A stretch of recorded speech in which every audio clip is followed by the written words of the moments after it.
Assalamualaikum warahmatullahi wabarakatuh. Bismillahirrahmanirrahim.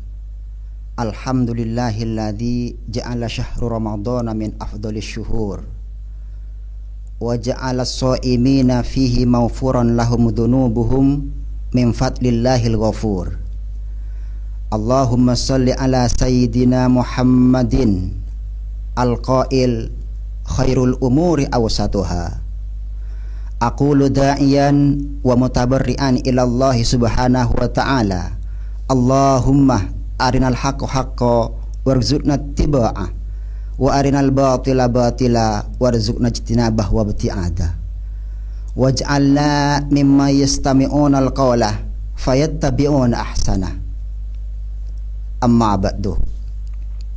Yang terhormat Rektor Universitas Islam Negeri Madura, yang mulia Bapak Dr. Haji Saiful Hadi MPD, yang mulia Direktur Pasca Sarjana UIN Madura, Profesor Dr. Atikullah SPD MPD yang kami muliakan, seluruh kru Mio TV yang berbahagia, dan seluruh sivitas akademik UIN Madura yang saya muliakan, kaum muslimin muslimat dan seluruh pemirsa Mio TV dimanapun Anda berada.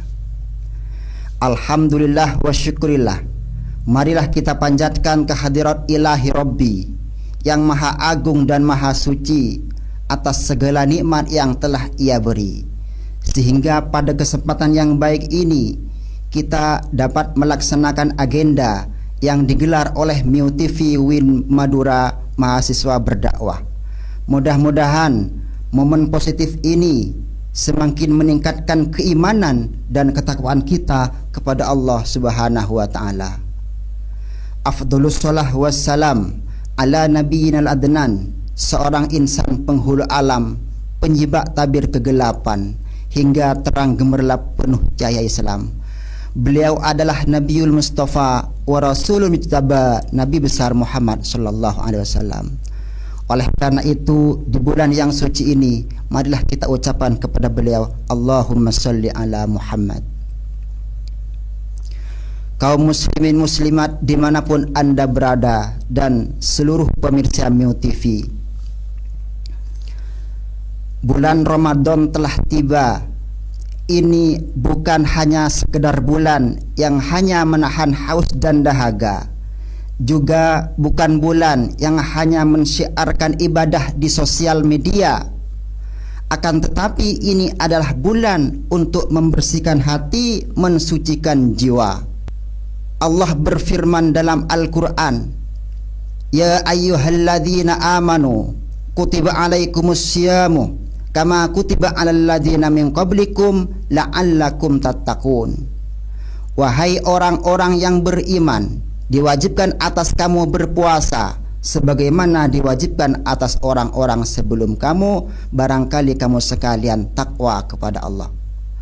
Oleh Allah dikatakan ya ayyuhalladzina amanu, bukan ya ayyuhan nas, yang diseru oleh Allah dalam surah Al-Baqarah ayat 184, bukan seluruh manusia, akan tetapi hanya orang-orang yang beriman kepada Allah yang berpuasa.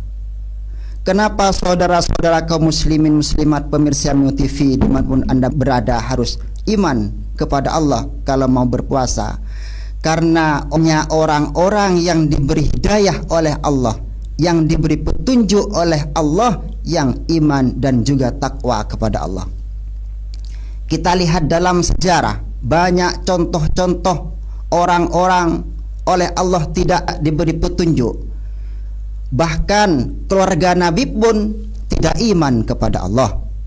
Kita mulai dari anaknya Nabi. Pada masa Nabi Nuh alaihi salam, beliau berdakwah mengajak Islam selama 500 tahun. Anaknya yang bernama Kan'an tidak iman. Ada lagi istrinya Nabi. Siapa? Nabi Lut alaihi salam. Nabi Lut berdakwah mengajak ke agama Islam tetapi istrinya tidak iman.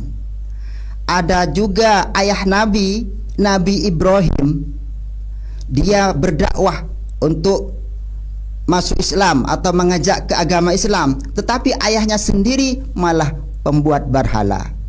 Yang terakhir Nabi Muhammad punya paman namanya Abi Lahab.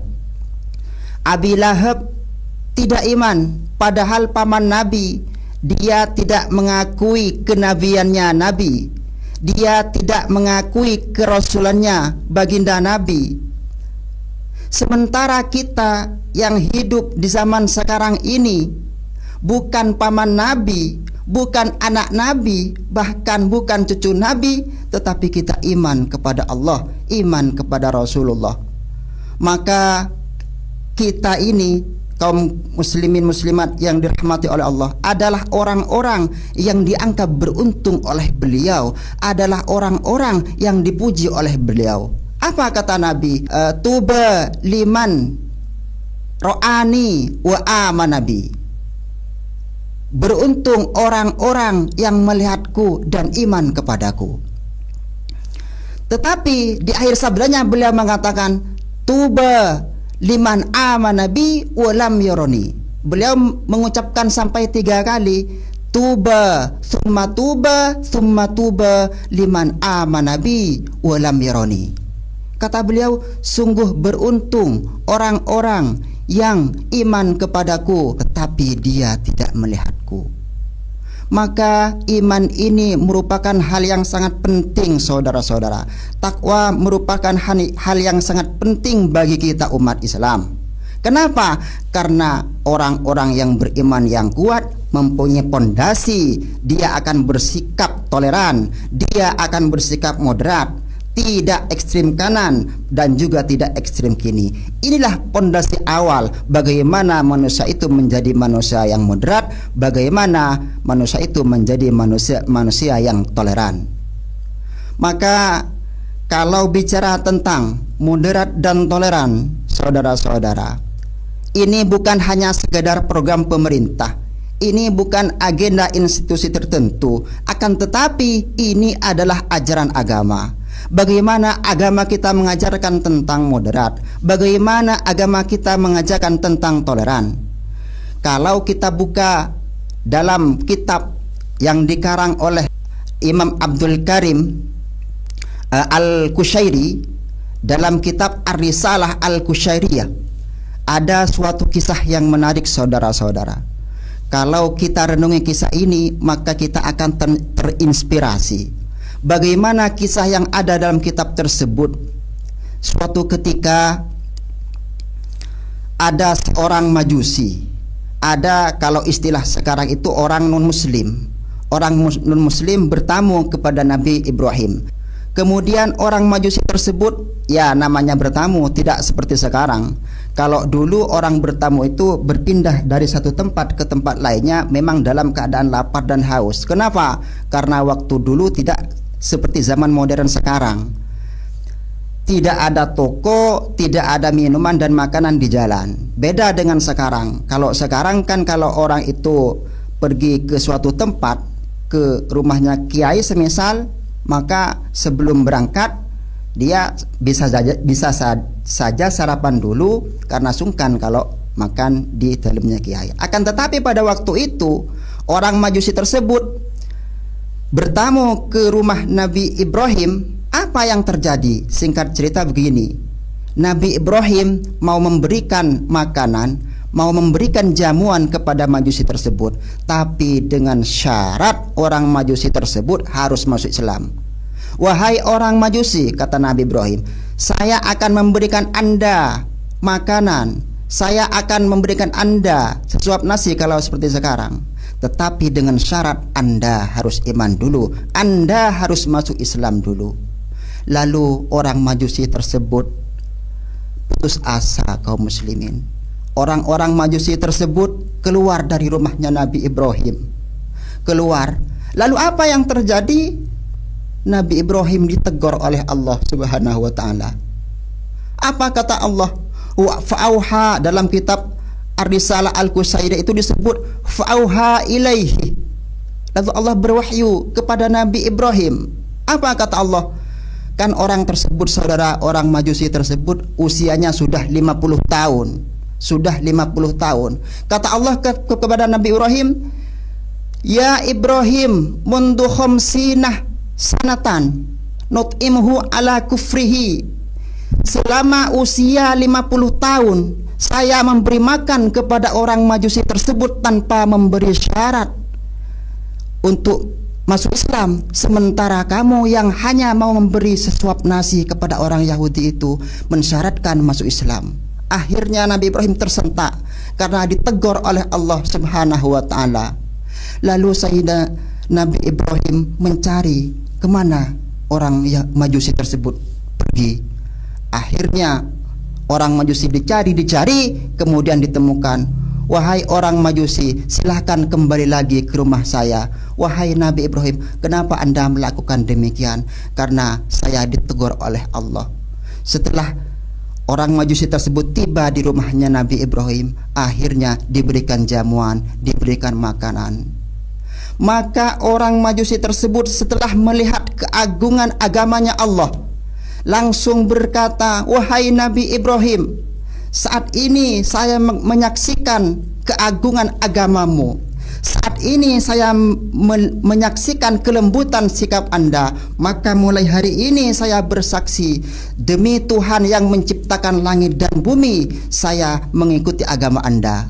Saya masuk Islam." Nabi Ibrahim, inilah suatu contoh bagaimana toleransi itu dibangun. Maka banyak kisah-kisah seperti ini. Kalau sebenarnya kita merenungkan, kita membaca sejarah, akan terinspirasi sehingga menjadi orang yang moderat, menjadi orang yang toleran. Suatu ketika dikisahkan lagi,